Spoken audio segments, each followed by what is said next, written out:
আগন্তুক পঞ্চায়েত নির্বাচনে নিজের বিজয়কে সুনিশ্চিত করতে আলগাপুর কাঞ্চনপুর জেলা পরিষদ আসনের সদস্য পদের রাইজোর দলের মনোনীত প্রার্থী জয়নাল আবদিন লস্কর জলের গতিতে প্রচার কার্য চালিয়ে যাচ্ছেন।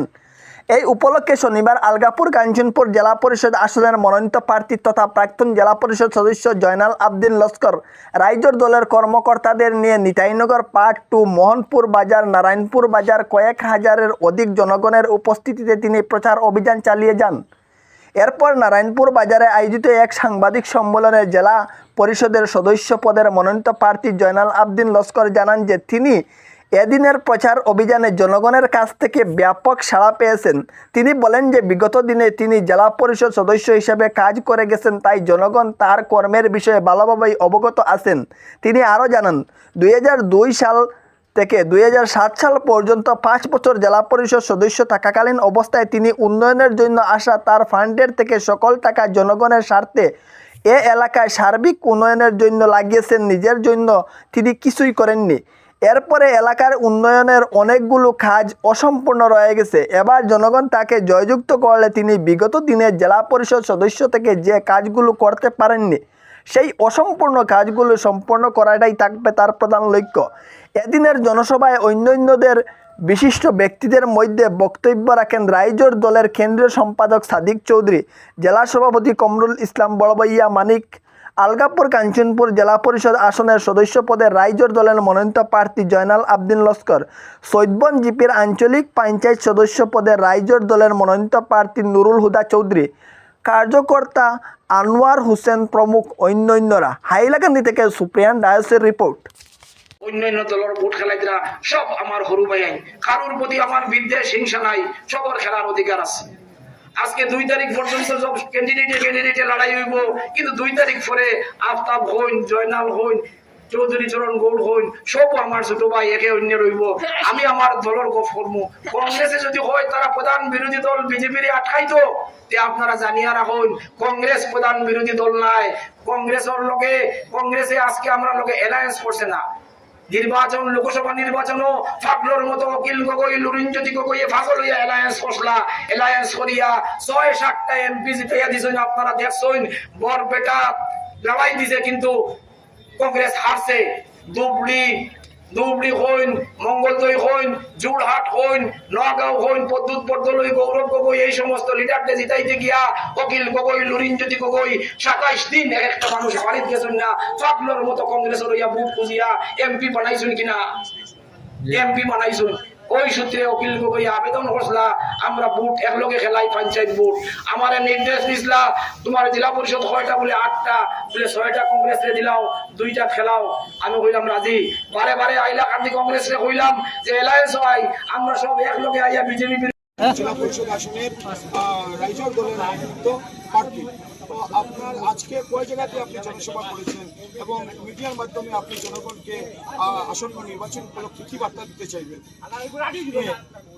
আমি ছোট এবং বড় প্রায় 10 থেকে 12টা নির্বাচনী প্রচারের সভা আমি করেছি এবং জনসাধারণকে সেটাই আহ্বান করতেছি যে এবারে নির্বাচনে আপনারা সঠিক উপযুক্ত প্রার্থী থেকে আপনাদের ভোট দেবেন।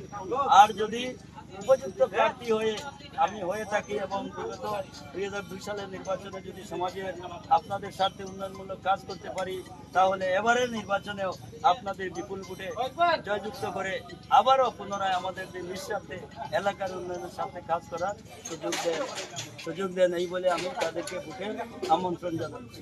আচ্ছা, আপনার এই নির্বাচনী সমষ্টিতে আপনার মুখ্য প্রতিদ্বন্দ্বী কি আছে বলে আপনি মনে করেন? আমার এই আলগাপুর কাঞ্চনপুর এলাকাতে বিজেপি আমার মুখ্য প্রতিদ্বন্দ্বিতা বলে মনে হচ্ছে। আর আমার কংগ্রেস দলের প্রার্থী তৃতীয় স্থানে সম্ভাবনা থাকা, সেটা আমার মনে হচ্ছে। আপনি কত শতাংশ আশাবাদী আছেন যেটার পক্ষে? আমি প্রায় তো 95%।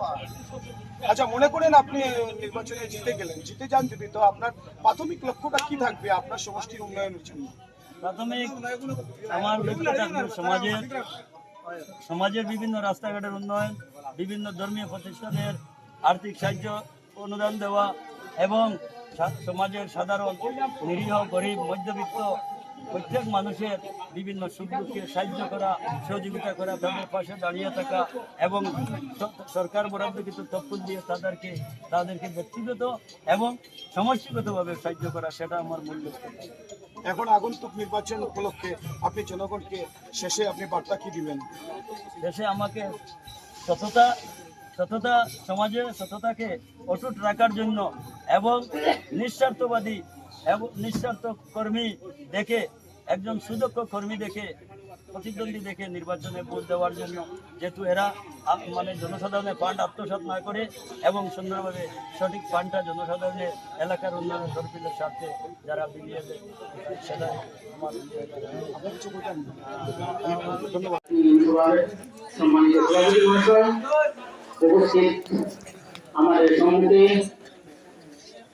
আলগাপুর কাঞ্চনপুর জেলা পরিষদ আসনের রাজ্য দলের মনোনীত প্রার্থী জনাব জয়নাল আবেদীন লস্কর মহাশয়, অতি সম্মানিত আগন্তক আমাদের অতিথিবৃন্দ, অতি সম্মানিত এলাকার মুরব্বিয়ান ও যুবকবৃন্দ, আসলে আজকে এটা নির্বাচন জনসভা এবং সেই জনসভায়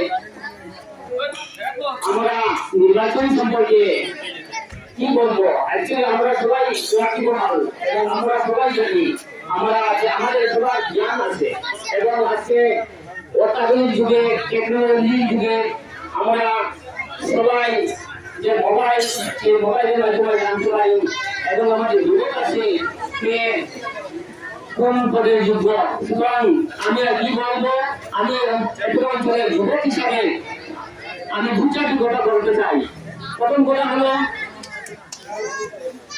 যদিও আমি মাইক্রোফোনের সম্মুখে, কিন্তু আপনাদের কাছে ঘুমাতে দিচ্ছি যে আমি এখানে কোনো স্বার্থের সঙ্গে স্বার্থ আমার জড়িত নয়। কারণ জেলা পরিষদ আমাদের জয়নাল উদ্দিন লস্কর মহাশয় হওয়ার পরেও আমার জেলা পরিষদের কাছে যাওয়ার কোনো প্রয়োজন নেই এবং ইনশাল্লাহ যাওয়ার দরকার নেই। যাই হোক, কিন্তু আমার বিবেক আছে, সেই বিবেকের তাগিদে আমি দু চারটি কথা বলতে চাই। প্রথম কথা হলো, নির্বাচন আসছে এবং এই আলগাপুর কাঞ্চনপুর আসনে আমাদের দুজন প্রার্থী প্রতিদ্বন্দ্বিতায় আছেন। একজন প্রার্থী ঘুরে বেড়াচ্ছেন, আমরা সবাই জানি উনি বর্তমানে কংগ্রেস দল থেকে লড়ছেন, কিন্তু কি আমরা জানি ওনার যদি আমরা বিগত অতীত রেকর্ড দেখি তাহলে দেখতে পাই প্রথমে উনি আরম্ভ করেছিলেন এজিপি থেকে, তারপর কংগ্রেস, তারপর আবার এজিপি, তারপর 2024 সালে তিনি